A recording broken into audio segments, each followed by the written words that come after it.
Bene data bakundwa b'umwami Yesu Kristo, mwese abakurikira izi nyigisho tubahaye ikaze mu biganiro bya Saveur Divine.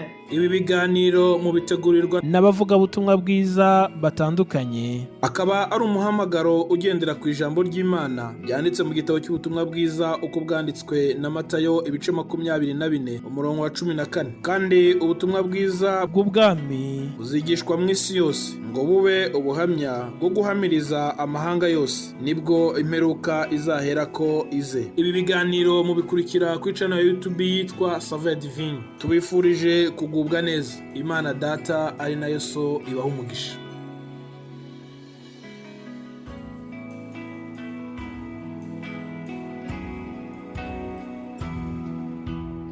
Mahoro bakundwa bene data, ndabasuhuje mwese mu izina rya Yesu. Amahoro y'Imana nabe muri mwe. Ndi Odette Kandama mu kiganiro Saveur Divine. Dushimye Imana cyane kitubeshejeho, izina ryayo rihabwa icyubahiro. Ntabwo tuzahwema kuyishima, kuyishyira hejuru no kuvuga ibigwi byayo, kuko ibyo dutunze byose bikomoka aho iri. Izina ryayo rihabwe icyubahiro. Rero muri kino cyumweru turimo turaganira ku gusenga twiyirije ubusa. Mu cyumweru cyashize twavugaga n'ubundi ku masengesho, umumaro w'amasengesho, umumaro wo gusenga. No muri iki ngiki rero ntabwo twagiye kure yabyo, dukomeje kuvuga ku gusenga, ariko noneho ku gusenga twiyirije ubusa. Mbese ku muntu w'Imana gusenga twiyirije ubusa ni ngombwa? Reka dufatikanye gusoma amagambo y'Imana yanditswe mu butumwa bwiza bwa Yesu Kristo uko bwanditswe na Matayo ibice 17. Turahera ku murongo wa 19 tugeze ku wa 21. Uwo murongo wa 21 ni nawo twifashishije muri kino cyumweru.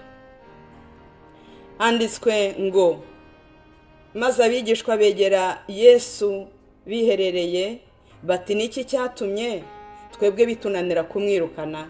Arabasubiza ati, ni ukwizera kwanyu guke.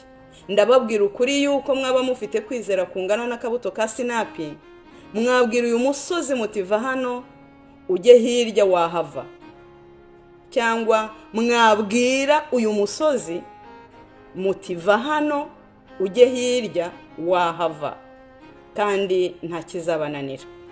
Ariko bene uwo ntavanwamo n'ikindi keretse gusenga no kwiyiriza ubusa. Imana ibidushoboza. Kadusome no mu rwandiko Paulo yandikiye Abaefesi ibice 6 umurongo wa 18. Handitswe ngo, musengeshe umwuka iteka mu buryo bwose bwo gusenga no kwinginga, kandi kubw'ibyo mugumye rwose kuba maso, musabire abera bose. Eka turangirize mu rwandiko rwa mbere Paulo yandikiye Abakorinto ibice 9 umurongo wa 27. Handitswe ngo, ahubwo mbabaza umubiri wanjye nk'ukoze uburetwa, ngo ahari ubwo maze kubwiriza abandi nanjye ubwanjye ntaboneka ko ntemewe. Imana idufashe. Ni Paulo wabivugaga.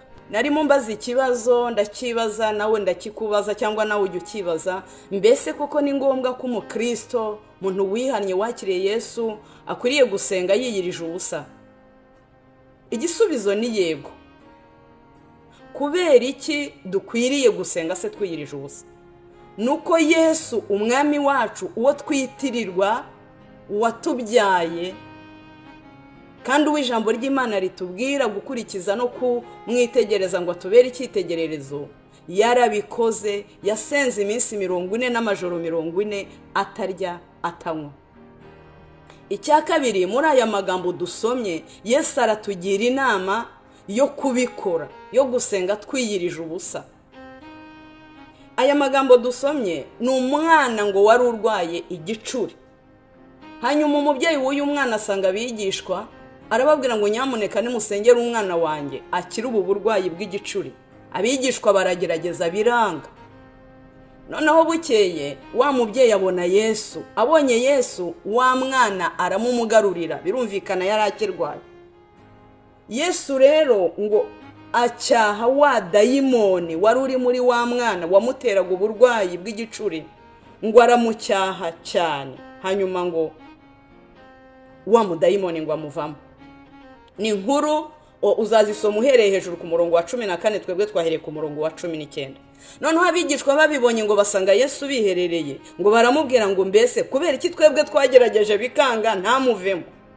Yesu rero ngo arabasubiza naho twahereye, bamubaza ikibazo niki cyatumye twebwe bitunanira. Murongo wa 20 Yesu arababwira ngo nukwizera kwanyu guke.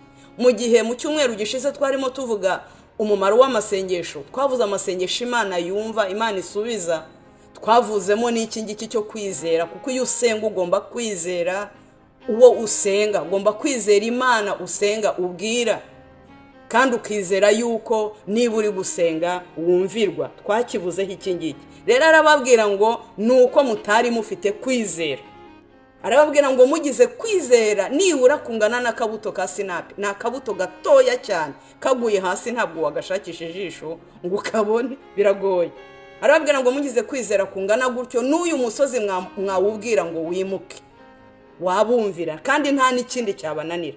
Ariko ageze ku murongo wa 21 abyitaho, arababwira ngo bene uriya mudayimoni uri muri uriya mwana we ntabwo yavanwamo n'ikindi keretse gusenga mwigirije ubusa. Ibi rero biratwerekana none yuko hariho abadayimoni badashobora kugenda, tudashobora kwirukana tutiyirije ubusa. Kwiyiriza ubusa ni ngombwa bakundwa bene data. Nk'abantu b'Imana dukwiye kwiyiriza ubusa. Twarihanye, twihana ubusambanyi, turabutegeka turabureka, kwihana ubusinzi n'ibindi byose. Niba twarategetse ubusambanyi tukabwirinda bikemera, dukwiye no gutegeka umubiri wacu tukawubwira nka kwa kundi Pawulo yavuze. Pawulo we yabyise ngo ni ukuwukoresha uburetwa, tukawubwira ngo uyu munsi nta biryo nguha. Abantu b'Imana ntabwo dukwiye gutegekwa n'ibiryo. Imana ibaha umugisha, Imana ibashyigikire. Kwiyiriza ubusa ni ngombwa kuko Yesu twigiraho yarabikoze. Icya kabiri atugira inama yo kubikora. Icya gatatu atubwira ko hariho abadayimoni utakwirukana wariye, barahari kandi ntitubamenya. Dukwiye gusenga rero twiyirije ubusa kugira ngo niba banahari bene abo uko twiyirije ubusa bagende. Hanyuma ikindi Bibiliya yatubwiye dusomye mu Befesi ibice 6 umurongo wa 18, ni intwaro Pawulo yashoreje bari kubwira Abefeso intwaro z'Imana bakwiye gutwara. Yarababwiye ngo musengeshe umwuka iteka mu buryo bwose bwo gusenga no kwinginga. Uburyo bwose, wasenga wariye, wasenga utariye, wasenga wiyirije ubusa, wasenga unywa amazi gusa, ibiryo wabiretse, ariko tugasenga mu buryo bwose bwo gusenga bushoboka. Hanyuma kandi urwandiko rwa mbere rw'Abatesalonike ibice 5 umurongo wa 17 haratubwira ngo dusenga ubudasiba, tugasenga ubudasiba kandi dusenga amasengesho y'uburyo bwose. Imana idufasha. Hanyuma ikindi kitwereka ko gusenga twiyirije ubusa ari ngombwa, ni umwitozo mwiza w'umubiri ariko mu buryo bw'umwuka. Abantu benshi bakora imyitozo, barakora siporo, baranywa amazi, bararya neza, bagirira neza umubiri wabo. Rero no mu mwuka, mu buryo bw'umwuka dukwiye gukora umwitozo wo gusenga twiyirije ubusa kugira ngo tumenyereze umubiri wacu, tuwukoresha uburetwa nk'uko Pawulo yabivuze. Ikindi kibazo, umuntu se yasenga iminsi ingahe? Twabonye Yesu wasenze 40, minsi 40 n'amajoro 40. Twabonye Mose wasenze iminsi 40 n'amajoro 40, ariko kuri wa musozi niho yamaze iminsi 40. Twabonye Esteri wasenze iminsi 3. Twabonye Ezira wasenze iminsi 3 n'abantu yabajyanye ku kagezi ya Hava, ariko nta tegeko rihari. Bibiliya itubwira nk'uko Imana yabwiye Gideyoni, imubwiye ngo ugende ukize Abayisiraheli amaboko y'Abamidiyani.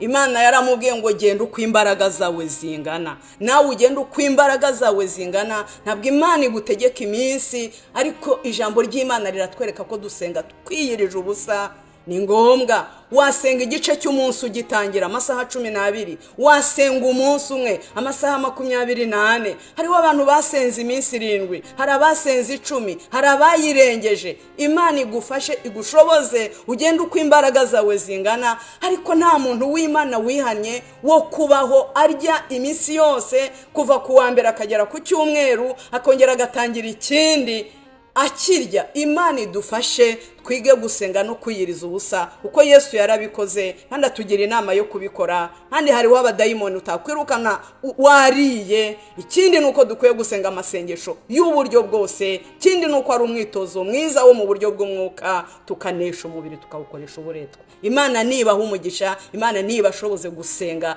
twiyirije ubusa. Dushoboze twese gusenga twiyirije ubusa, kuko ni byiza kandi bigira umumaro muri iyi si mbi yuzuyemo abadayimoni turwana nabo umunsi ukira, kandi muri bo hakaba harimo abo tutakwirukana tutiyirije ubusa. Imana idushoboze gusenga twiyirije ubusa. Ufate iya mbere, Imana izagushoboza. Nutera intambwe imwe ubikora, Imana izatera 99 kugira ngo ikubashishe. Yesu abaha umugisha mu izina rye rikomeye kandi ribashisha abera bose.